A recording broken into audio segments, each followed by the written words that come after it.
ध्यान करने वालों को एक बात को साफ साफ समझ लेना चाहिए कि ध्यान में कुछ पाना नहीं है। हम कुछ पाने के लिए ध्यान नहीं कर रहे हैं।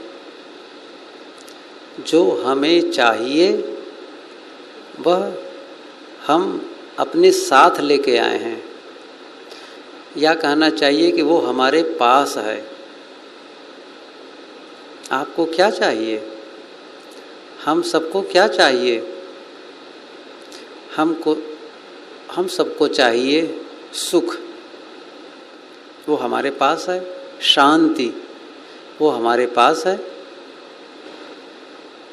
परमात्मा चाहिए, मोक्ष चाहिए, सत्य चाहिए। वस्तुतः सत्य से, मोक्ष से, परमात्मा से, सुख और शांति से हमारी दूरी नहीं है। दूरी है ही नहीं, वह हमारा स्वरूप ही है। इसलिए पाना कुछ भी नहीं है। हम यहाँ कुछ पाने के लिए नहीं बैठे हैं, केवल समझ को बदलना है। और कह सकते हैं जो कुछ हम पा रखे हैं उसको खोना है। खोने के लिए बैठे हैं, भूलने के लिए बैठे हैं। इसलिए मन में पाने की ललक न हो।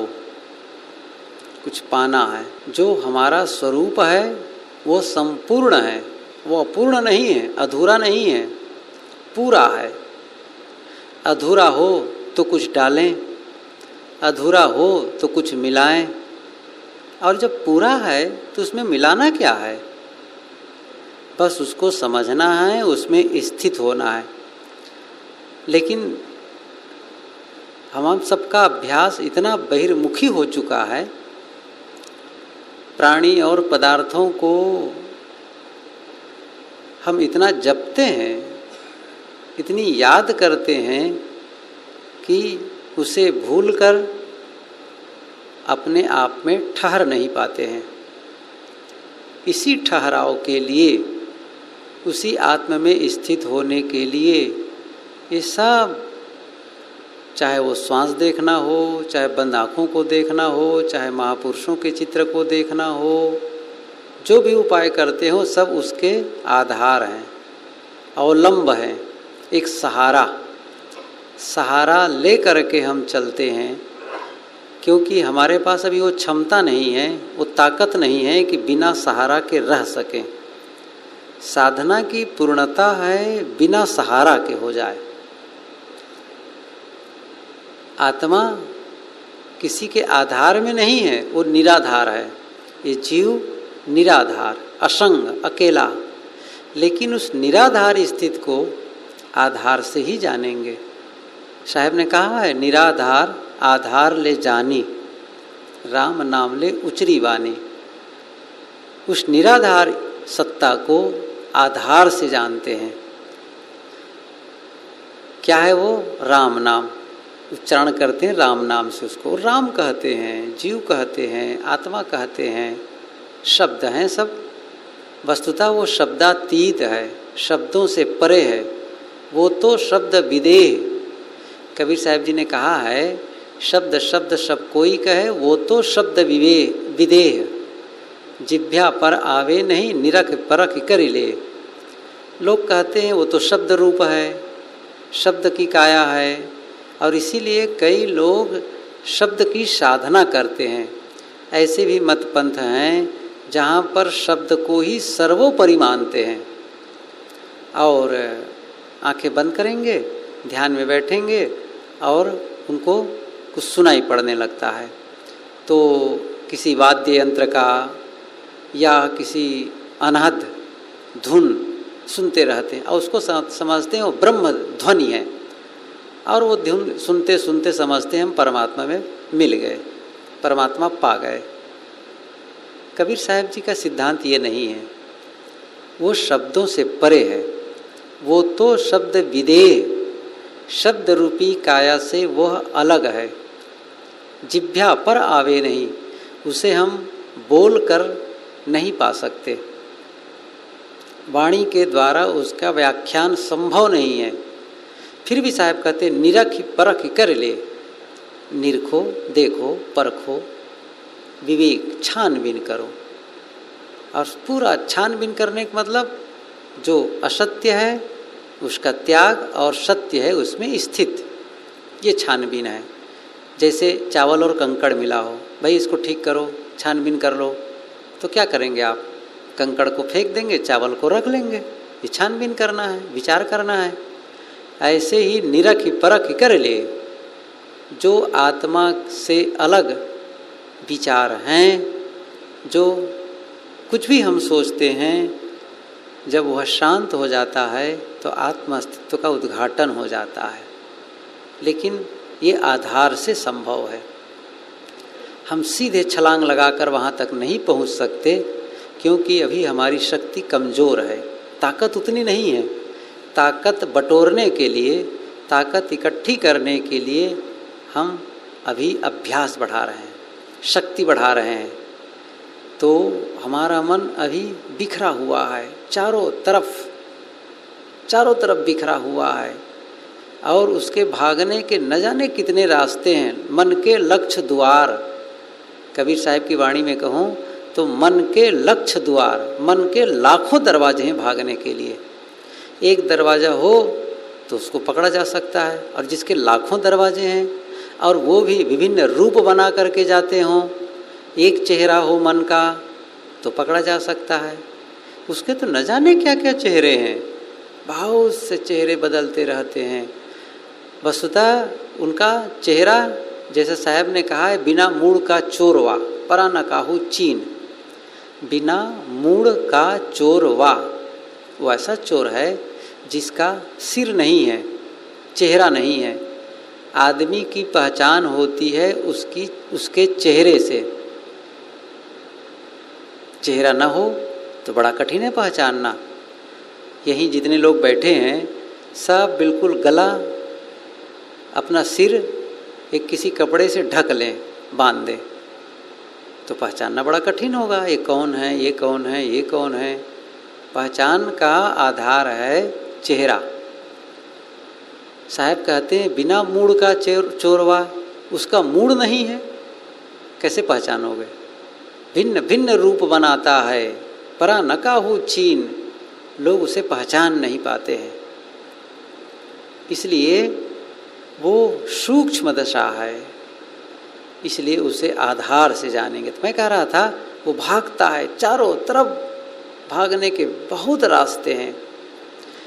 तो उसे हम कहते हैं कि तुम सब तरफ न भागो, केवल एक जगह भागो।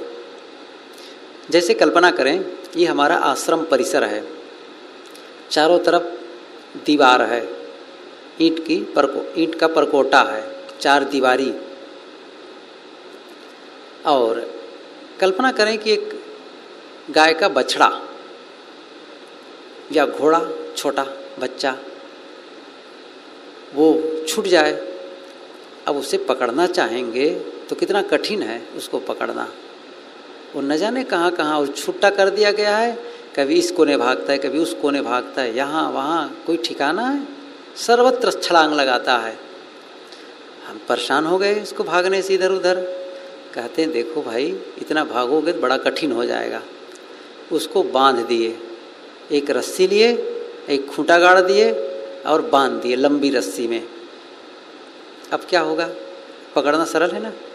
अब रस्सी से वो बंधा है तो कहाँ भागेगा? उसी खूंटे के चारों तरफ घूमेगा, खूंटा के इर्द गिर्द नाचेगा, बस सरल है। तो ये जो हम स्वर योग की बात कही जा रही है वह है खूंटा। इस चंचल घोड़े को, इस चंचल मन को हम एक खूंटे में बांधना चाहते हैं तो उसको पकड़ना सरल होगा। ये है श्वास का देखना, खूंटा में बांधना है। देखो इधर उधर मत भागो, तुम यहीं रहो एक जगह। तो जब 100 तरफ भाग रहा है मन, तो 99 से छुट्टी मिल गई ना, केवल एक तरफ भाग रहा है। अब ये पूरा नहीं हुआ, आप केवल श्वास को देखेंगे तो काम पूरा हो गया, सो बात नहीं है। आप बंद आँखों में देखना शुरू करते हैं, जो कुछ देख रहे हैं दृष्टि योग में अंधकार प्रकाश बदलते रंग, तो सोच लिए कि मैं परमात्मा का दर्शन कर लिया। नहीं नहीं, ऐसा नहीं है। आप जो बिखरा हुआ मन है उसे खूंटे में बांध रहे हैं और रुका तो आपकी शक्ति बढ़ गई। फिर आप उससे भी आप छुटकारा पा सकते। ये आगे का स्टेप है, इस समय इस पर चर्चा नहीं है। बस इतना ही समझे, ये सहारा है।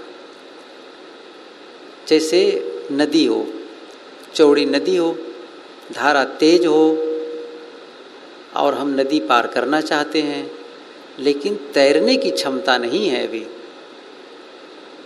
तब क्या करते हैं? नाविक नाव ढूंढते हैं, नाव पर बैठ जाते हैं, नाविक से कहते हैं हमको पार लगा दो। नाव पर बैठे और नदी पार हो गए। नदी पार होने के बाद नाव को छोड़ देते हैं। नाव का उपकार है, लेकिन आगे के लिए वो सहारा नहीं दे सकता है, केवल वहाँ तक सहारा दिया और आगे हमको जाना है, तब खत्म। नाव छोड़ करके हम आगे बढ़ जाते हैं। ऐसे ही ये नाव का सहारा, ये स्वर योग नाव का सहारा है। श्वास के सहारे सहारे हम आगे बढ़ते हैं। ये सहारा है, ये अवलंब आधार है। इसके सहारे से हम आत्मा तक पहुँचने का प्रयास कर रहे हैं। और मैंने शुरू में बता दिया है, ना आपको पहुँचना है, ना आपको जाना है, ना आपको पाना है और ना आपको खोना है। पाया कहे सो बावरा, खोया कहे सो कूर। पाया खोया कुछ नहीं, ज्यों के त्यों भरपूर। किसने बहुत सुंदर कहा है। पाया कहे सो बावरा, खोया कहे सो कूर। वो क्रूर है, खोया कहता है वो। इसलिए पाया खोया कुछ नहीं, ज्यों के त्यों भरपूर। है जैसा रहे तैसा। न आत्मा को पाना है, न आत्मा से अलग होना है, बस स्थित होना है। आत्म साक्षात्कार में सबसे बड़ी बाधा है बस हमारे मन की चंचलता। इस चंचलता को हमें एकाग्र करना है, मन को एकाग्र करना है।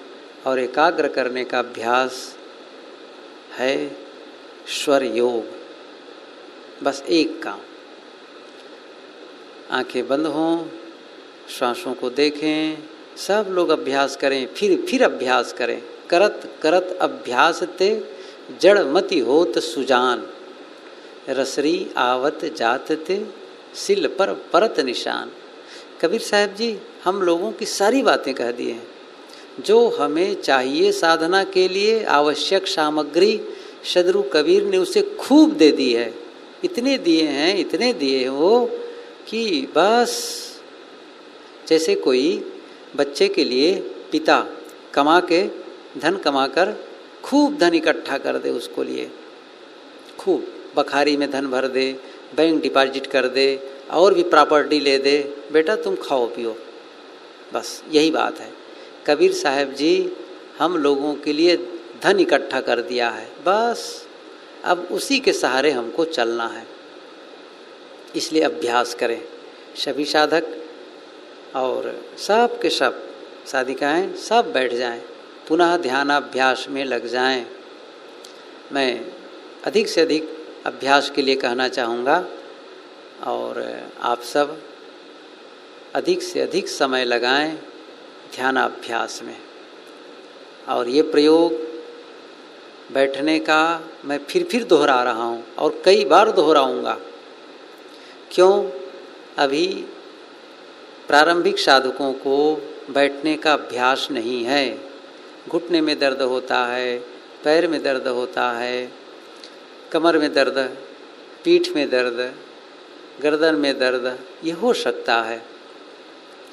कई लोग हैं पुराने हैं, लेकिन पुराने होते हुए भी यदि कोई रोज़ 1 घंटे का अभ्यास करता है, उसे भी जब लगातार 2-2 घंटे का सत्र बैठना पड़ता है, तो भी लगता है अधिक है, बहुत अधिक है, तो उसके शरीर में भी तकलीफ हो सकती है। ऐसा नहीं है कि न हो, लेकिन वो बहुत जल्दी ख़त्म हो जाती है फिर, क्योंकि पूर्व का अभ्यास है। नए साधकों के लिए कठिनाई है। इसलिए मैं बैठने के लिए बार बार बता रहा हूँ कि आप सुखपूर्वक जिस आसन में बैठ सकें उसमें बैठें, और देर तक जिसमें बैठ सकते हैं उस आसन में बैठें, और मन को या मन से यह कह के बैठें कि देखो मैं ध्यान में बैठ रहा हूँ, शरीर को स्थिर रखना है। सुबह के सत्र में मैं कहा था कि पैर से कह दो कि तुम चुपचाप रहो, बिना हिले डुले शांत। हाथ से कह दो, ऐ हाथ तुम चुपचाप जहाँ हो वहीं रहो, हमारे आदेश के बिना तुम्हें हिलना नहीं है। ये आदेश करो। आपका शरीर आपके आदेश का पालन करता है, ये ध्यान दीजिए। आप चाहें कि मैं खड़ा रहना चाहूँ तो केवल खड़ा रहेंगे, आप चाहेंगे कि मैं आँख नहीं खोलूँगा तो आँख नहीं खोलेंगे, आप चाहेंगे कि मैं आँख बंद नहीं करूँगा तो आप खोले रखेंगे, आप चाहेंगे कि मैं बीच में उठकर बिस्तर पर जाऊँगा तो आप चले जाएंगे, आपका शरीर चला जाएगा। आपका आदेश है कि नहीं पूरा घंटा भर बैठना है तो आप बैठाए रखेंगे। माना ना आदेश, आपने आदेश दिया चलो कबीर आश्रम चलना है ध्यान करने के लिए, शरीर आ गया। क्या आपके आदेश के बगैर वो कुछ कर सकता है? आपका शासन मानता है, आप उन्हें आदेश करें। शरीर को, शरीर के अंगों को आदेश करें, तुम्हें शांत रहना है। मैं इस पर और समय से व्याख्या विस्तार से करना चाहूँगा। इस समय बस सब शांत बैठें, स्थिर बैठें, सरल बैठें, तनाव रहित बैठें। शरीर के किसी भी अंग में तनाव न हो, इसका पूरा ध्यान रखा जाए। और सबसे बढ़िया है शरीर को हल्का करने के लिए चेहरे में कोई तनाव ना हो। आप लोग सब अपने चेहरे को लगे जैसे खिला हुआ है। मैंने सुबह के दोपहर में कहा था, ऐसा लगे जैसे आप मुस्कुरा रहे हैं, हल्का हल्का, ऐसा लगे कि बिल्कुल प्रसन्न, आपको देख करके प्रसन्न कोई देखे, कहा बड़ा प्रसन्न बैठा है भाई, मुस्कुरा रहा है। गंभीर, उदास, खिन्न, बीमार शरीर बैठे रहेंगे, क्या ध्यान में आनंद आएगा? आत्मा पवित्रता चाहता है, वो पवित्र है, शुद्ध है, इसलिए आप अपना मन भी पवित्र बनाएं, तब वहाँ प्रवेश होगा। आप चेहरे में गंभीरता न लाएं, चेहरे में कोई शिकन न हो, आपके मस्तक में कोई शिकन न हो, आँखों की पलकें ढीली हों, बिल्कुल एकदम ढीली। इतना ढीला कर दो बस लगे कि जैसे रुई, हल्का, पूरा शरीर मानो है ही नहीं, बिल्कुल। और श्वास में मन टिकाओ, फिर श्वास में लगाओ, भूल जाएं फिर लगाएं, फिर भूलें फिर लगाएं, फिर भूलें फिर लगाएं। अपनी जीत हमारी जीत हो, मन की जीत ना हो, हमारी जीत हो, हम जीतेंगे। या मन बना करके बैठें, मुझे जीतना है, और हारने जीतने की बात नहीं है। मन में तय कर लो, निश्चय कर लो, बस होने लग जाएगा। श्वास देखें, धीरे धीरे लें, धीरे से खींचे श्वास को, थोड़ा और धीरे, छोड़ दें। अब धीरे धीरे छोड़ दें। फिर लें और धीरे से खींचें। धीरे धीरे श्वास को बाहर करते जाएं। धीरे से लें, आहिस्ता आहिस्ता फिर बाहर कर दें। सांस अंदर जा रही है, सांस बाहर आ रही है। मैं श्वास के साथ अंदर जाता हूँ, सांस के साथ बाहर आता हूँ। बस जैसे श्वास सहारा है, श्वास में बैठा हूँ, अंदर बाहर। आपको लगे कि श्वास ले रहा हूँ। नथुनों में, नाक में हवा स्पर्श करते हुए अंदर जाती है, आपको अनुभव होगा। और अंदर की हवा, कार्बन डाइऑक्साइड नाक की दीवार को स्पर्श करते हुए बाहर निकलती है। आपको अनुभव है ना? अनुभव करें, आपको पता चल जाएगा। नाक की दीवार को स्पर्श करते हुए अंदर जा रही है, स्पर्श करते हुए बाहर निकल रही है। बस यही देखना है। देखते जाइए, देखते जाइए।